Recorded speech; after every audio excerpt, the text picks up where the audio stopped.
I highly recommend this truck for any 10 scale four-wheel drive monster truck fan out there.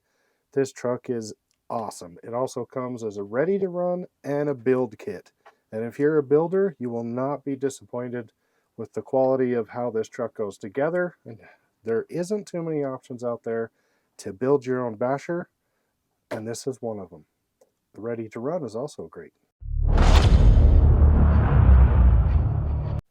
And we're back, and we are here to talk about the Kyosho Mad Wagon and the upgrades that you can get for it that are available now. If you have a ready to run or the kit version comes with some upgrades. The ready to run, all of these apply to both, and some of these upgrades even apply to the Tacoma short course truck that they make that's also on the KB10L chassis.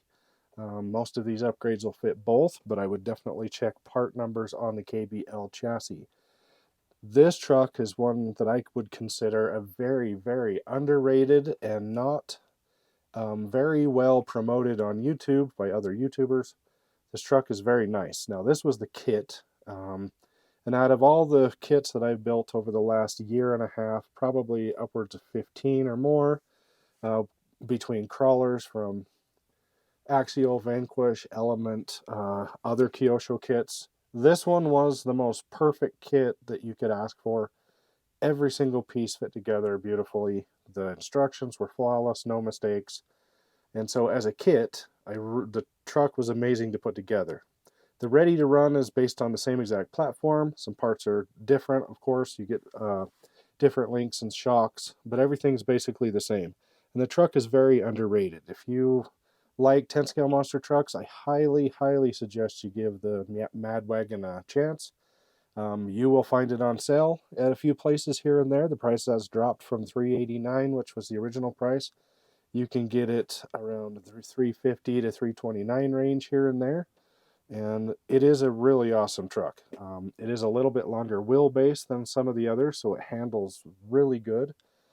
But it does need a few things to begin with. So in this video, we're going to go over all the aluminum upgrades you can get for it. Now, not everything is needed. We're just going over the upgrades that you can get for this. If anybody's curious and hasn't investigated, I can show you all the parts that I have here. We'll also pop up pictures, and I will put part numbers in the description in case you want to try to find those parts yourself. So underneath here, we have some of the upgrades already on here. And so I just want to go over, just in the first part of this video, I'm going to go over 3 upgrades that I think are almost a must-have for this truck right out of the gate. Number one thing that's most important to make this truck perform the way that it should, it is under-geared. Ready to run is under-geared, and even the pinion gear that comes with the kit is a 13-tooth. It does not give this truck enough speed. This truck needs to be faster. I am running a 15-tooth pinion, and you could run a 14-tooth on a ready to run or a 15, but you will need to fan your motor if you're going to run a 15 on the ready to run. This truck runs Mod 1 gearing, so keep that in mind if you're going to go up. It's not 32 pitch, it is a Mod 1 gearing, which is really nice to have on a 10 scale monster truck. Is the Mod 1 gearing. That's my first upgrade. Second upgrade, if you're going to do the pinion, you might as well go ahead and do the aluminum heavy duty motor mount. It eliminates a lot of flex and heat dissipation within the motor, so I highly suggest you get the HD motor mount. It is a motor mount that is keyed with letters, so it's pretty easy to set gear match. You really have to do nothing but just put it to the corresponding letter per tooth. And then just as a side note, it just gets some kind of fan on there. This was a very cheap hot racing fan. You can use any fan system that'll click on one of these smaller 540, 550 size cans, and that'll work really well. So those are the 3 upgrades I would suggest to do right away. That'll make the truck perform really well.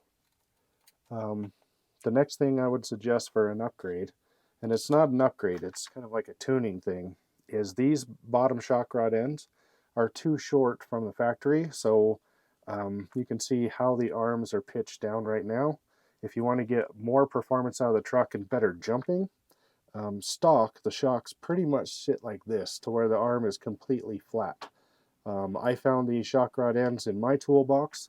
They came off of a Red Cat of some sort, but there is other options that you can get out there at your local hobby shop, and it put an extended shock rod end on it. You want anywhere from 3 to 5 millimeters longer than stock.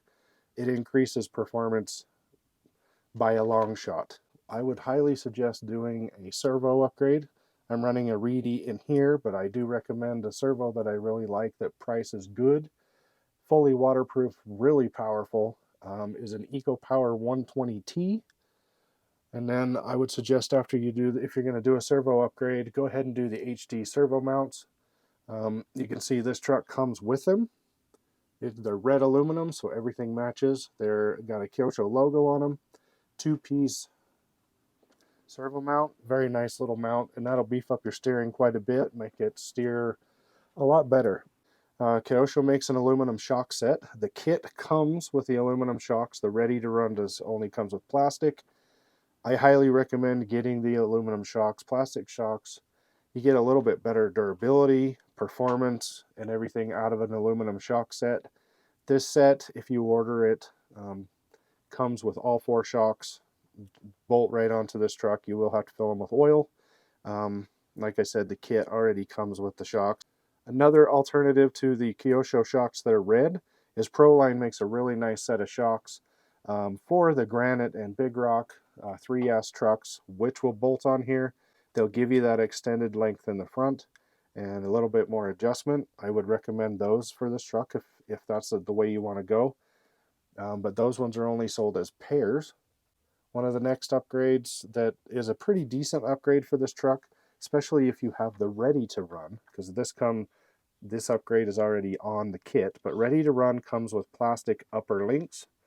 And the upper links actually have the camber towed out just a little bit kind of weird. I mean, the truck still performs pretty good. I would suggest getting the aluminum turnbuckle kit. Upper arm kit is what they call it. It comes with front and rear and the steel turnbuckles. You can see these ones right here. Durability wise, they've held up really well. I've beat this truck pretty good. I've also let other people drive it, and I've had no issues with those braking. I don't have them on here, but they do make a heavy duty aluminum steel hybrid heavy duty drive shaft set. I'm still running the plastic ones. I haven't broke them. If you have problems with breaking drive shafts, I would suggest trying their driveline sets. Each set fit one set is only 2 drive lines, so you need 2 sets to do the whole truck. Like I said, with the abuse I've put through this, the jumping, the backflips and stuff, I haven't broke any of the plastic ones. I also haven't drove this in cold weather. It's always been in fairly warm weather, so I would suggest, if you're having problems, check out those drive shafts. Kyosho also offers an aluminum 12mm wheel hexes with set screws. So set screws are nice. You don't have to worry about the plastic stripping out, coming loose and mushrooming. It also helps save your wheels by having aluminum hexes. I highly recommend getting those. That's a very cheap and expensive upgrade. Another upgrade that we haven't put on this truck yet that I do have that I want to install is we have the aluminum rear hubs. I haven't broke a rear hub, but I seen these were available and I picked these up. The rear hubs are available. They also have the aluminum front steering knuckles, also available from Kyosho. Like I said, all the part numbers are going to be listed below.